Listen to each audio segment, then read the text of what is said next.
Nehemia 13. Kesetiaan Nehemia kepada hukum.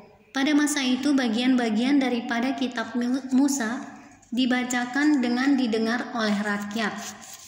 Didapati tertulis dalam kitab itu bahwa orang Amon dan orang Moab tidak boleh masuk jemaah Allah untuk selamanya, karena mereka tidak menyongsong orang Israel dengan roti dan air, malah mengupah Bileam melawan orang Israel supaya dikutukinya. Tetapi Allah kami mengubah kutuk itu menjadi berkat. Ketika mereka mendengar pembacaan Taurat itu, mereka memisahkan semua peranakan dari orang Israel.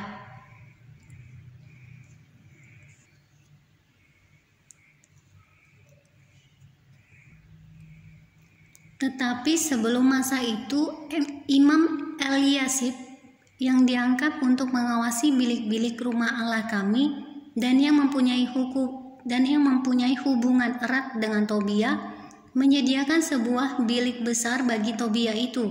Sebelumnya orang membawa ke bilik itu korban sajian, kemenyan, perkakas-perkakas, dan persembahan persepuluhan daripada gandum, anggur, dan minyak yang menjadi hak orang-orang Lewi, para penyanyi dan para penunggu pintu gerbang, dan persembahan khusus bagi para imam. Ketika peristiwa itu terjadi, aku tidak ada di Yerusalem, karena pada tahun ke-32 pemerintahan Artasasta, Raja Babel, aku pergi menghadap raja. Tetapi sesudah beberapa waktu aku minta izin dari raja untuk pergi. Lalu aku tiba di Yerusalem dan melihat kejahatan yang dibuat Eliasib untuk keuntungan Tobia. Sebab bagi Tobia ini telah disediakannya sebuah bilik di pelataran rumah Allah. Aku menjadi sangat kesal, lalu kulempar semua perabot rumah Tobia keluar bilik itu. Kemudian kusuruh tahirkan bilik itu. Sesudah itu kubawa kembali ke sana perkakas-perkakas rumah Allah, korban sajian dan kemenyan. Juga kudapati bahwa sumbangan-sumbangan bagi orang-orang Lewi tidak pernah diberikan, sehingga orang-orang Lewi dan para penyanyi yang bertugas masing-masing lari ke ladangnya. Aku menyesali para penguasa, kataku, mengapa rumah Allah dibiarkan begitu saja?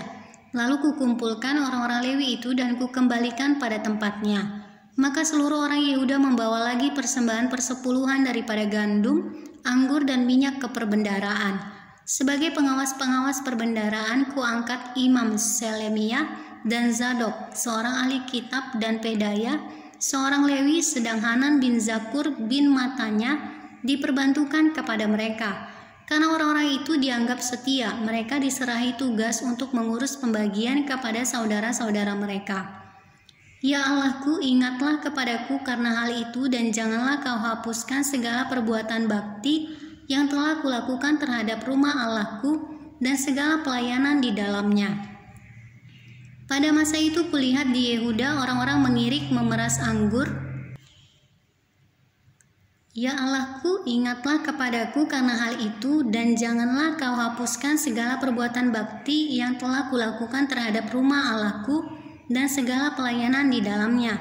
Pada masa itu kulihat di Yehuda orang-orang mengirik memeras anggur pada hari Sabat, pula orang-orang yang membawa berkas-berkas gandum dan memuatnya di atas keledai, juga anggur, buah anggur dan buah ara, dan pelbagai muatan yang mereka bawa ke Yerusalem pada hari Sabat. Aku memperingatkan mereka ketika mereka menjual bahan-bahan makanan.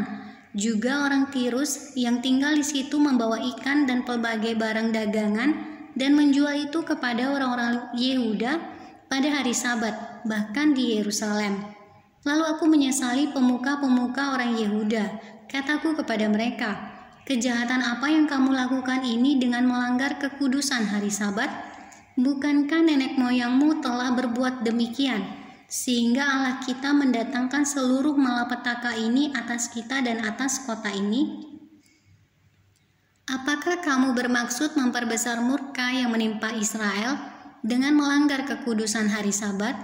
Kalau sudah remang-remang di pintu-pintu gerbang Yerusalem menjelang hari Sabat, kusuruh tutup pintu-pintu dan kuperintahkan supaya jangan dibuka sampai lewat hari Sabat. Dan aku tempatkan beberapa orang dari anak buahku di pintu-pintu gerbang supaya tidak ada muatan yang masuk pada hari Sabat. Tetapi orang-orang yang berdagang dan berjualan rupa-rupa barang itu kemudian bermalam juga di luar tembok Yerusalem 1-2 kali. Lalu aku memperingatkan mereka, kataku, "Mengapa kamu bermalam di depan tembok? Kalau kamu berbuat itu sekali lagi akan kukenakan tanganku kepadamu." Sejak waktu itu mereka tidak datang lagi pada hari Sabat.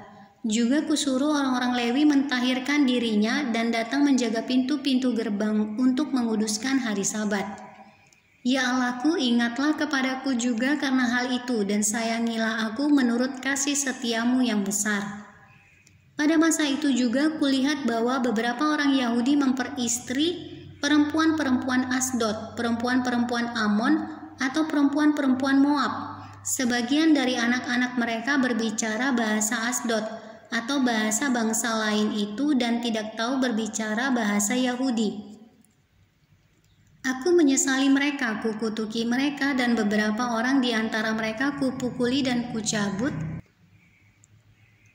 rambutnya dan kusuruh mereka bersumpah demi Allah demikian, "Jangan sekali-kali kamu serahkan anak-anak perempuanmu kepada anak-anak lelaki mereka, atau mengambil anak-anak perempuan mereka sebagai istri untuk anak-anak lelakimu atau untuk dirimu sendiri. Bukankah Salomo Raja Israel telah berbuat dosa karena hal semacam itu? Walaupun di antara begitu banyak bangsa tidak ada seorang raja seperti dia, yang dikasihi Allahnya dan diangkat oleh Allah itu menjadi raja seluruh Israel. Namun dia pun terbawa ke dalam dosa oleh perempuan-perempuan asing itu. Apakah orang harus mendengar bahwa juga kamu berbuat segala kejahatan yang besar itu, yakni berubah setia terhadap Allah kita, karena memperistri perempuan-perempuan asing? Seorang dari anak-anak Yoyada bin Eliasib, imam besar itu, adalah menantu Sanbalat, orang Horoni itu. Oleh sebab itu kuusir dia daripadaku. Ya Allahku, ingatlah bagaimana mereka mencemarkan jabatan imam, serta perjanjian mengenai para imam dan orang-orang Lewi. Kutahirkan mereka dari segala sesuatu yang asing dan kutetapkan tugas-tugas untuk para imam dan orang-orang Lewi, masing-masing dalam bidang pekerjaannya. Pula kutetapkan suatu cara untuk menyediakan kayu api pada waktu-waktu tertentu dan untuk hasil-hasil yang pertama. Ya Allahku, ingatlah kepadaku demi kesejahteraanku.